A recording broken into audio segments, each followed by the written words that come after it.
é sobre psicometria. Alguém sabe o que é psicometria?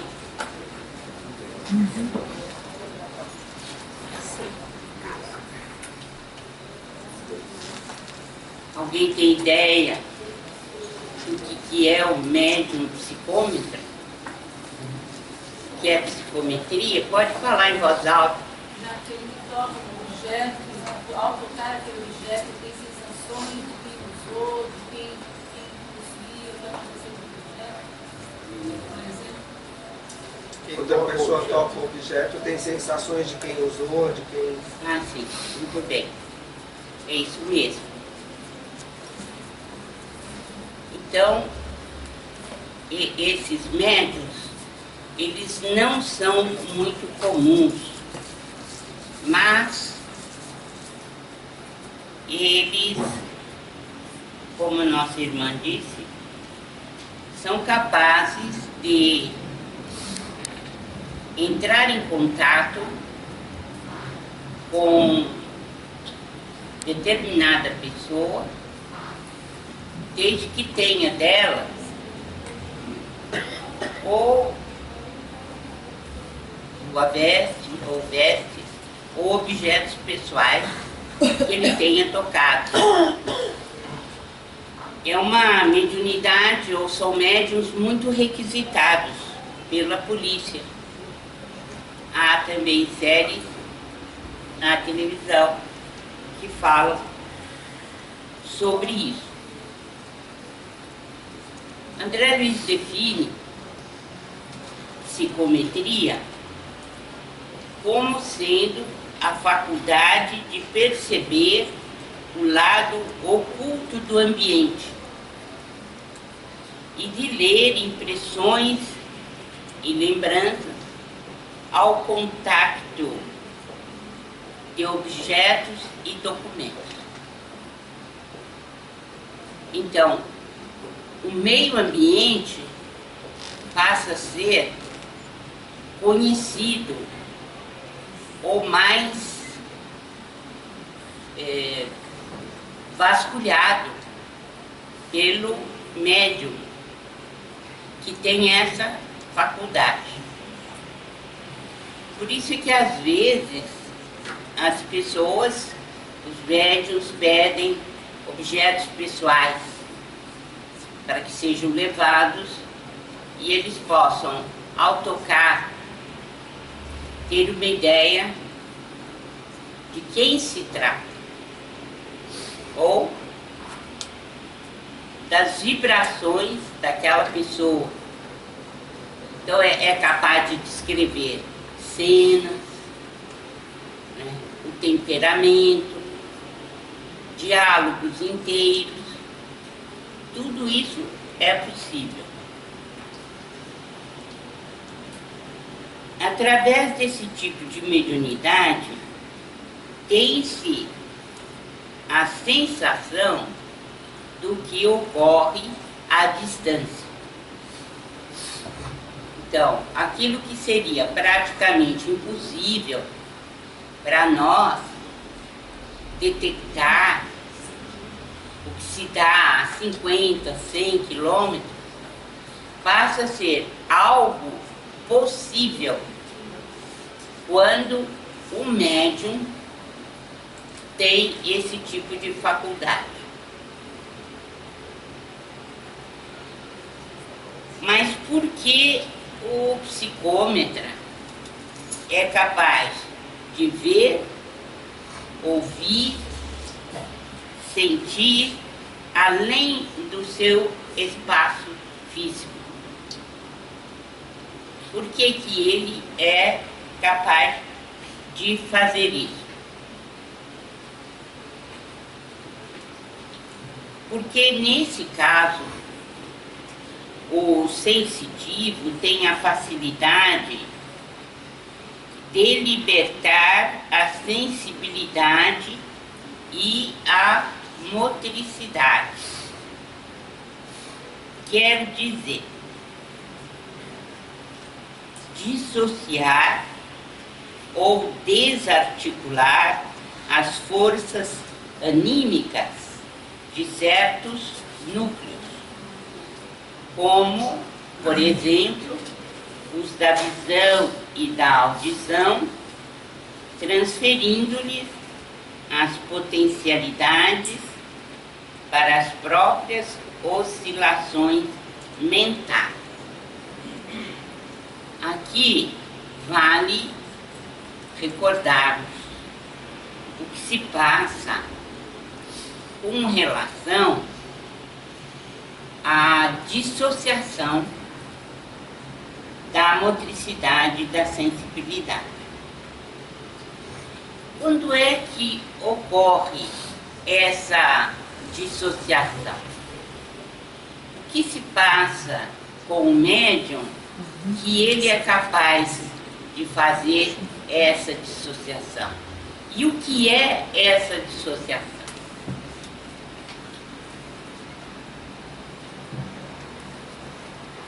Alguém se lembra do capítulo que nós estudamos? Estudamos por mais de uma vez a dissociação ou desarticulação das forças anímicas. Esse já é um médium bastante desenvolvido em todas as áreas da faculdade, né? Então é um médium que já traz bastante experiência, né? Porque só estudar não resolve. É preciso que tenha a prática, né? Dentro dessa prática é que o médium já traz essa experiência toda de vivenciar em tudo e se comunicar para os outros, né? Isso que você deu. Muito bem. Quando nós falamos em dissociação das forças anímicas, nós estamos falando em libertar determinados chakras do perispírito do corpo físico. Há uma certa desarticulação. Isso não é percebido. Isso se dá, vamos dizer assim, inconscientemente. A pessoa tem essa possibilidade, tem essa faculdade. O chakra, ele não fica mais extremamente ligado ao corpo físico. Então, ele se desloca do perispírito. Então, o corpo físico não está mais entranhado ou ligado de uma maneira muito estreita com o perispírito. Então, aqui vocês viram,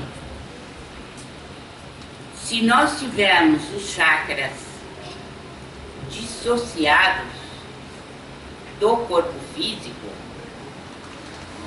o que vai acontecer conosco?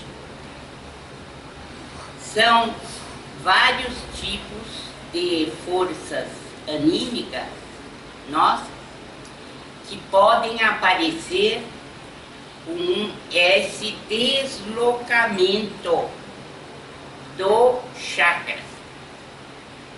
Então pode haver visão à distância ou dupla vista, pode haver desdobramento ou out of body experience ou OBE, quer dizer, saída fora do corpo. Pode se dar também até na sala de passe, sem que o passista perceba.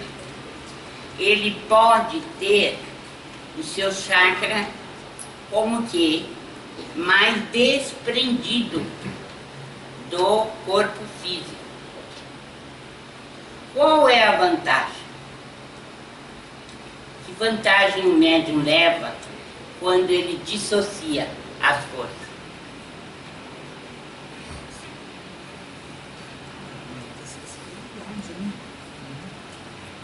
Ele pode ver, vai se sentir bastante confortável, né? Ele pode ver a distância, por exemplo. Isso não é comum. Alguém aqui vê a distância, normalmente? Graças a Deus. Não. Já é difícil.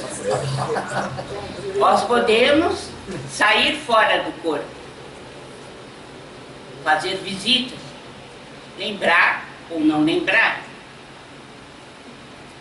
E nós podemos, então, utilizar essa dissociação para a mediunidade e psicometria. Por quê? Não estando grudado, não havendo um link muito forte entre o perispírito e o corpo físico, nós somos capazes de ter uma sensibilidade muito mais aumentada. Por quê? Porque o espírito fica preso às janelas dos 5 sentidos quando ele está aqui na matéria. Mas uma vez que ele se liberta e não fica demasiadamente grudado na matéria física, ele tem muito mais sensibilidade. Por quê? Porque ele não obedece àquela rigidez que o obriga a ter a percepção do mundo somente de uma maneira. Ele é capaz de ampliar a sua visão e a sua sensibilidade. Só vou concluir e já passo. Então, o psicômetra, sem que ele perceba, que isso a maioria dos que dissociam não sabem, o psicômetra, ele é capaz de entrar em contato com o ambiente. Por quê? Porque ele não está com os sentidos aprisionados pelo corpo físico. Então, ele é capaz de ter uma noção muito mais vasta, muito mais ampla da realidade. Quando existe essa dissociação, o perispírito, ele recebe por inteiro as impressões do meio ambiente. Se ele está muito ligado ao corpo físico, essa sensibilidade não existe. Ele está aprisionado. Então, nós podemos ter a dissociação das forças anímicas em menor ou maior grau. E isso vai redundar numa mediunidade ou de psicometria, ou de dupla vista, ou de experiência fora do corpo. Isso se dá porque a gente não está mais prisioneiro do corpo físico. E quando a gente não está mais prisioneiro do corpo físico, o perispírito tem uma sensibilidade quase igual àquela que ele tem quando a gente desencarna. Porque quando nós desencarnamos, o perispírito sente ao longo de toda a sua constituição. Não vem pelos órgãos do sentido.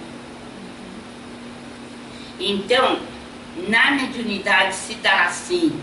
Nós passamos a sentir como se estivéssemos mortos, mas não estamos.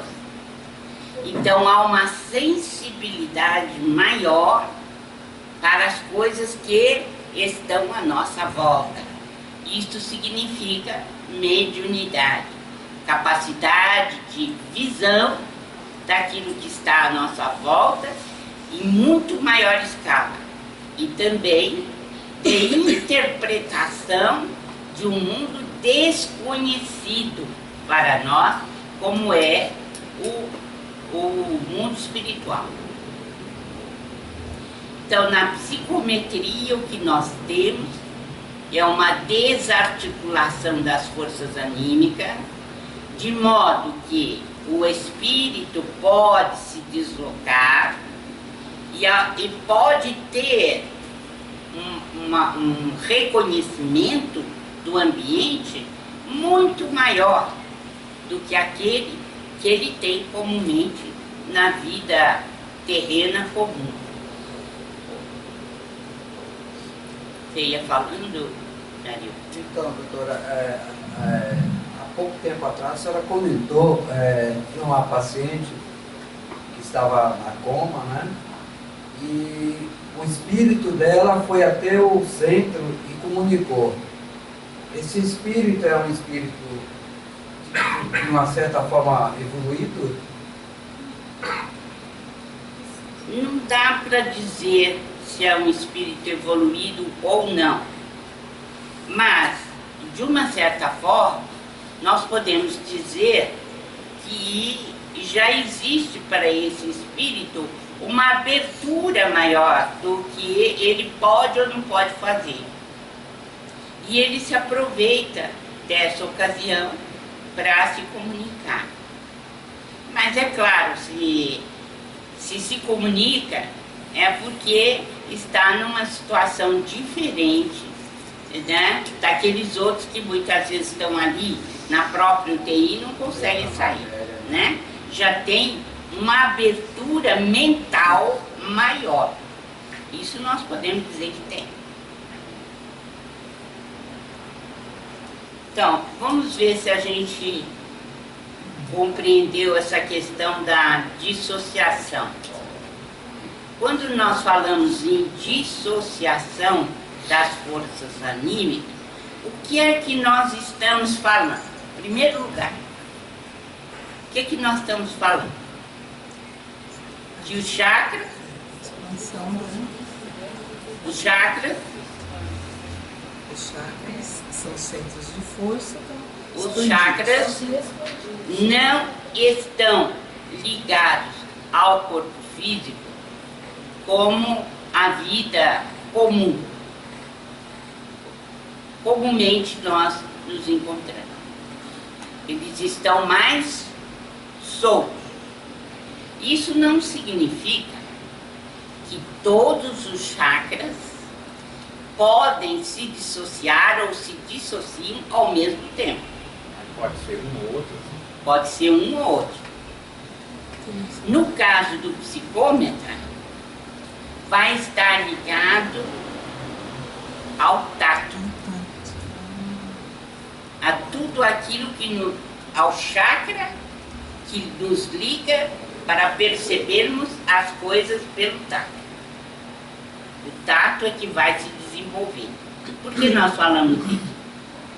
Porque você vai pegar uma veste de alguém e vai entrar em contato com esse alguém através do quê?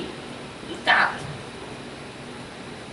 Então, o psicômetro é alguém que vai purificar ou desenvolver o tato. Vocês se lembram de Lamennais, no livro dos médiuns, quando ele disse que mediunidade é a perfectibilidade dos sentidos. Prestem bem atenção nisso. Quando o médium é vidente ou audiente, o que ele está aperfeiçoando? O que ele está aperfeiçoando? Que faculdade? De ver, de ouvir. Meu Deus do céu, hoje eu estou... É de ver ou de ouvir. Ele está aperfeiçoando, porque ninguém está vendo o que ele está vendo, ninguém está ouvindo o que ele está ouvindo. Quando o psicômetra entra em contato com uma peça de roupa ou com um objeto e começa a descrever esse objeto, ele está desenvolvendo o quê? O tato. O Então, isso significa que toda a parte do chakra que estão ligados à função do tato está dissociada. Não está no corpo físico. Então, à medida que ele vai desenvolvendo essa mediunidade, vai expandindo a sua parte tátil.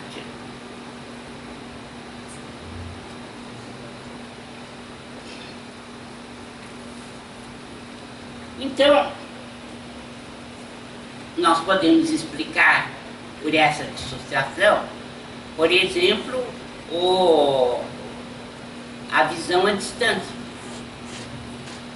Vocês se lembram quando eu disse sobre o incêndio na casa de Swedenborg, que ele estava em Göteborg e a casa dele estava em Estocolmo, a uns 65 quilômetros de Göteborg.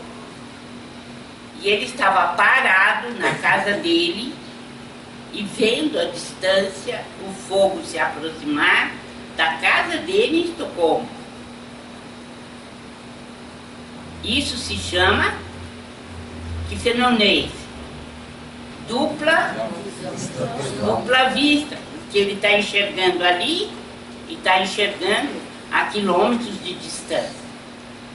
Mas para fazer isso, ele tem que ter a dissociação de alguns chakras, senão ele não sai do corpo, não. Ele não consegue sair. Isso pode ser treinado? Pode, mas é tão raro que... Quantos chakras nós temos? Repete, quantos chakras nós temos?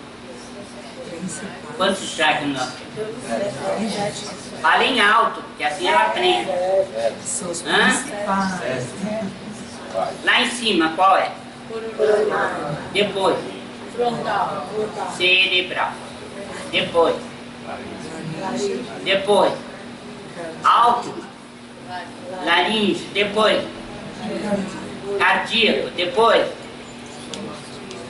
cardíaco, esplênico. Depois, gástrico. Depois,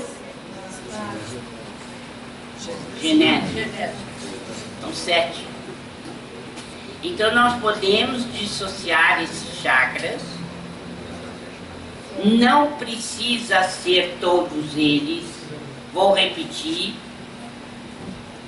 E à medida que a gente dissocia esses chakras, nós podemos viajar. E podemos ter uma mediunidade que se encaminha mais para um setor do que para outro. Por exemplo, para a dupla vista. E para a distinção pelo tato na psicometria. Mas se não tiver dissociação, a pessoa não sente. E não vai também para o local que tem que ir.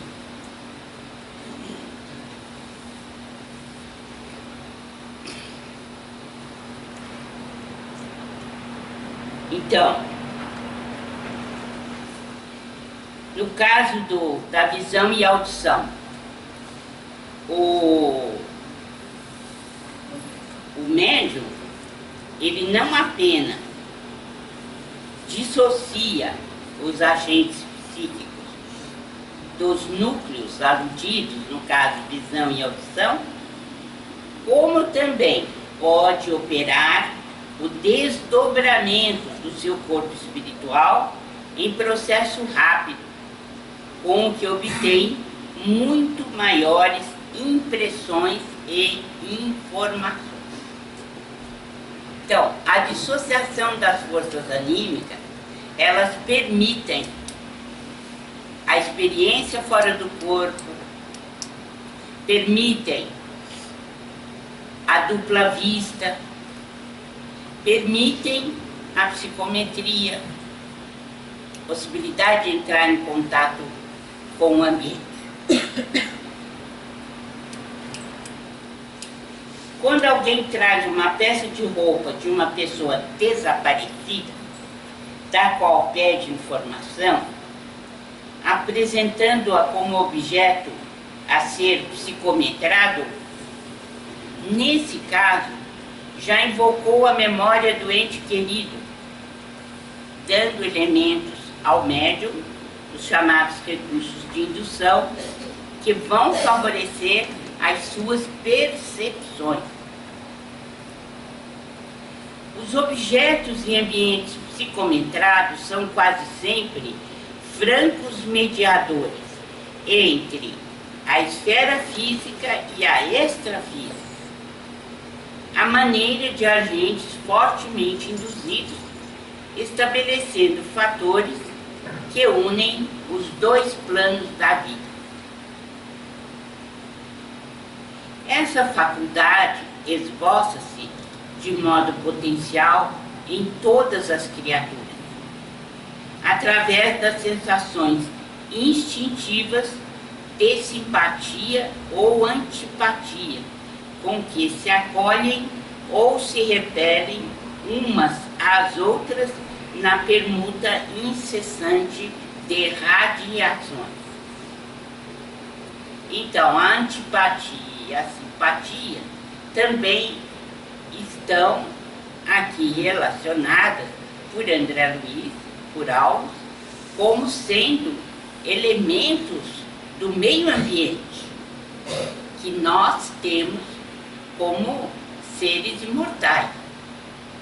E é por isso que essa antipatia ou simpatia, ela se manifesta de maneira repulsiva ou atrativa, porque está no reino das vibrações. Cada inteligência presente diante de outra, se está sendo defrontada por alguém favorável ou não à direção nobre ou deprimente que escolheu para a própria vida.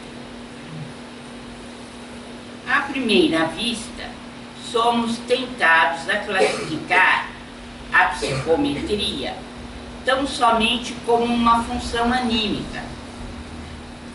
À medida, porém, que estudamos em profundidade, nós concordamos com André Luiz, que a vê também como um extenso campo de influência dos desencarnados. Basta recordar o quanto estes impregnam os objetos com suas vibrações, transformando-os em verdadeiros repositórios de reminiscências. Além disso, é bom lembrar que a matéria assinala sistemas de vibrações diversos, criados pelo contato com os homens e com os seres inferiores da natureza, possibilitando às pessoas dotadas de poderes sensoriais mais profundos, ver através de corpos opacos e outros modos incomuns de percepção. Então, nas mensagens que eu estudei para fazer Nossa Vida no Além, há uma constante, um pedido constante dos desencarnados, que os parentes doem as suas roupas após a desencarnação, que não as conservem. Por quê? Por que que existe essa recomendação? Fica na lembrança de quem foi, né, doutor? Só de quem tem mesmo apegado às coisas materiais, né? É como se fosse atrair o... Então, Jardim, faleceu, por que né? que atrai? Porque durante toda a vida, a pessoa, ou grande parte da vida, ela utilizou aquela roupa. E nós deixamos nas roupas as vibrações que nós carregamos durante toda a vida. as roupas ficam impregnadas da nossa matéria, do nosso pensamento, do que nós somos na realidade. E isso é um atrativo para o espírito desencarnado. Ele quer voltar, ele quer novamente usufruir daquela vibração que está ali, que é dele.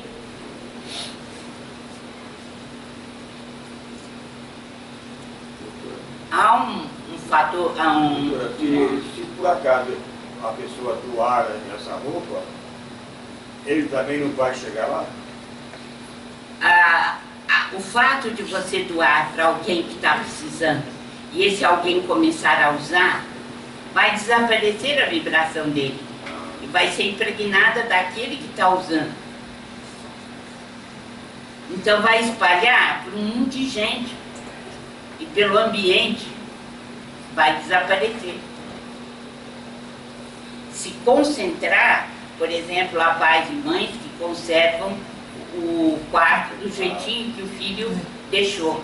Isso é uma calamidade pública, né? Porque o filho não se desgruda. A visita ao museu não é só útil ao aprendizado cultural e à atividade intelectual, mas oferece também observações construtivas a quem deseja expandir-se no conhecimento espiritual. Aulus, André Luiz e Hilário visitaram um museu a fim de observar os objetos que o compunham e retirar deles informações para o estudo. Especificamente, buscavam explicações para os fenômenos de psicometria, ou seja, a faculdade de ler impressões e recordações ao contato de objetos comuns. Porque no museu, todos os objetos estão impregnados das vibrações dos seus donos. Não é isso? Então,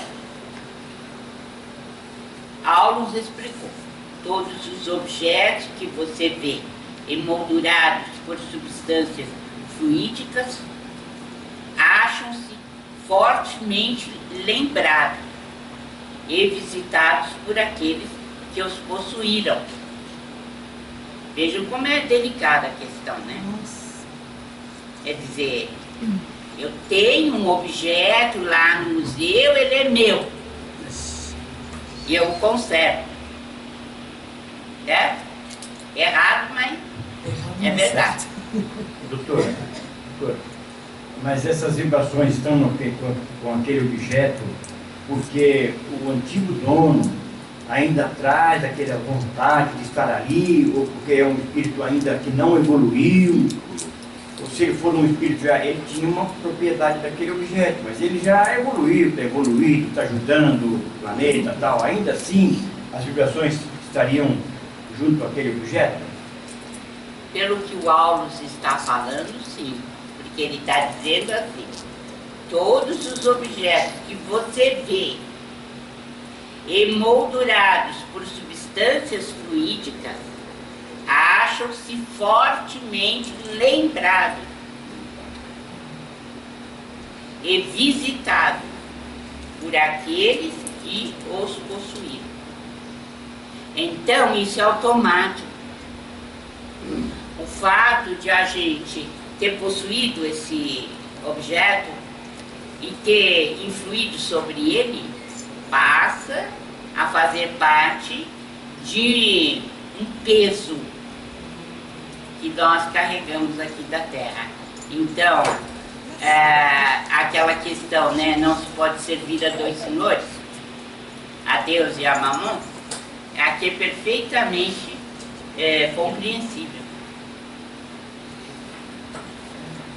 André Luiz tocou um relógio e quase imediatamente lhe assomou aos olhos mentais linda reunião familiar em que venerando casal se entretinham a palestrar com 4 jovens em pleno viço primaveril.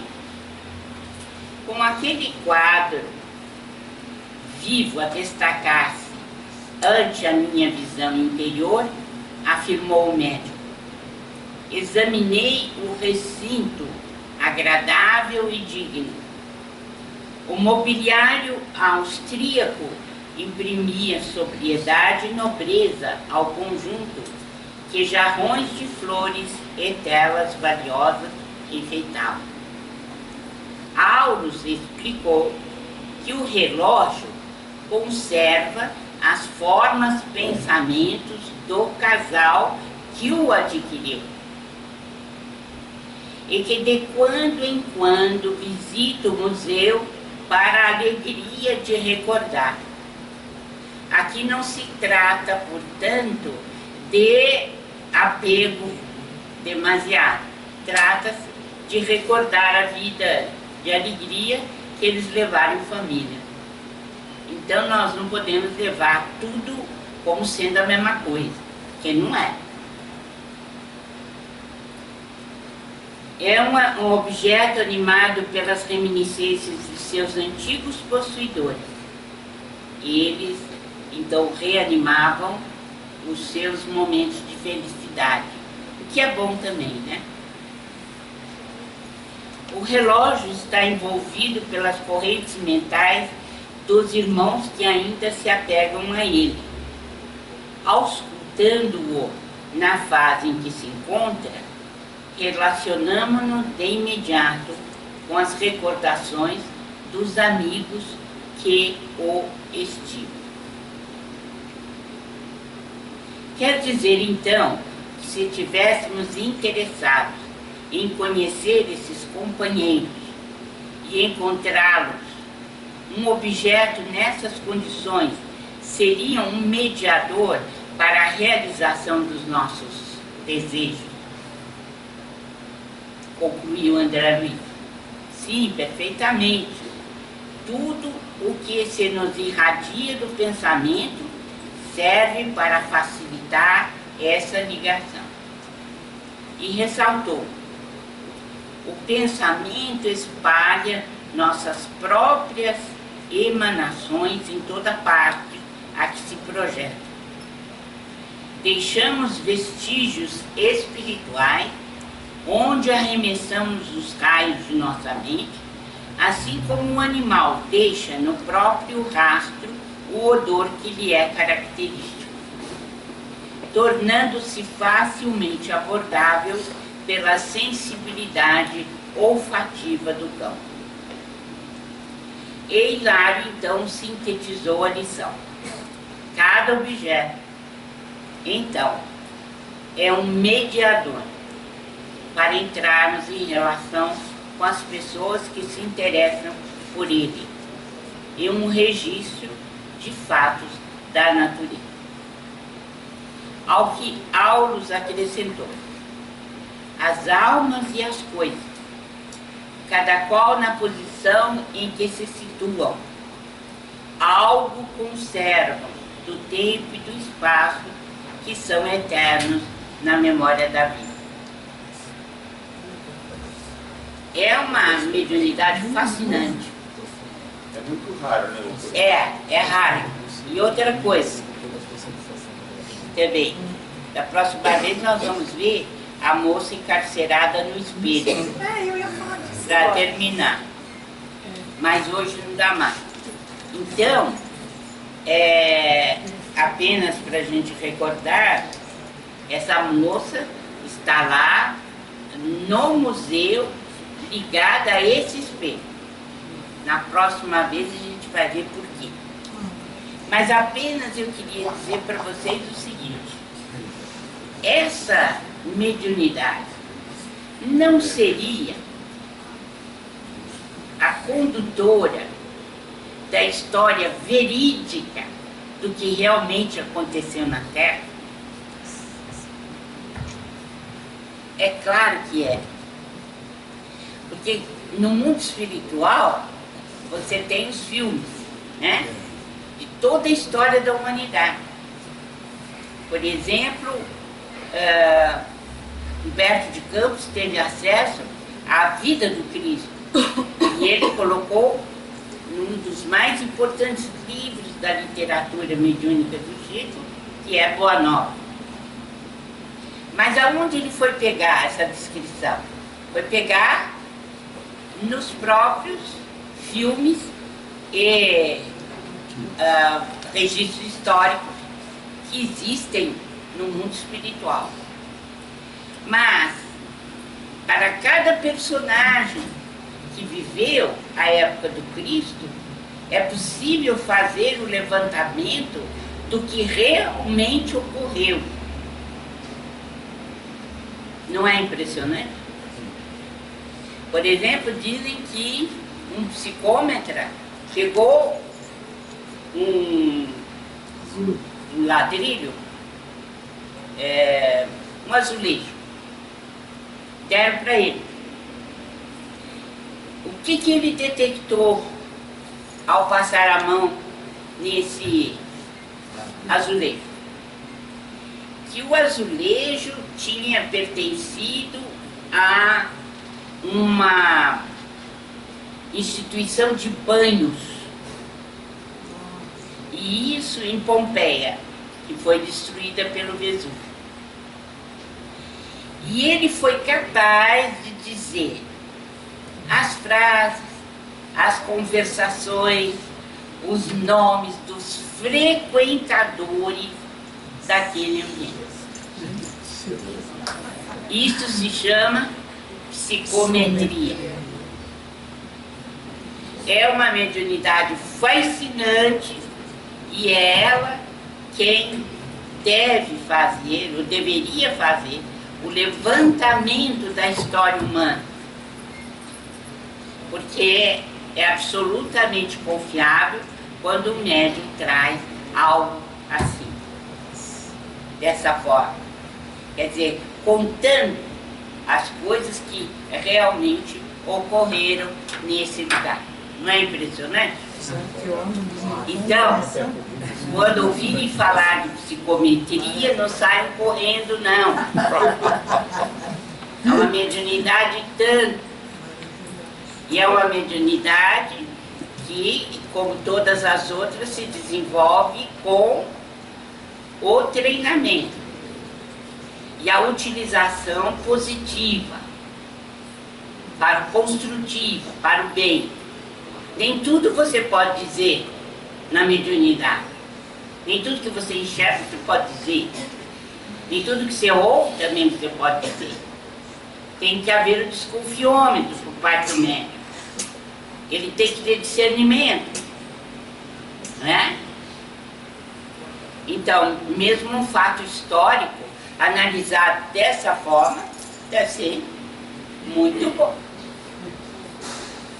E como um médium é diferente do outro, a contribuição de vários médiuns deve dar um relato importante da história. Então, aqueles que gostam de antiguidades, saibam que estão dormindo com milhares de possuidores, com os pensamentos de nossos irmãos já falecidos e que vem fazer visita para você, entendeu? Uma vez aconteceu comigo dentro de casa. Eu só não fui dormir na rua porque fiquei com medo do ladrão, mas que a vontade era dormir no carro. Que não conseguia ficar dentro de casa. Amanhecia eu com a luz ligada. É, meu filho, tem disso também. Então, na próxima vez, a moça encarcerada no espelho. Espera, você não vai falar sobre isso.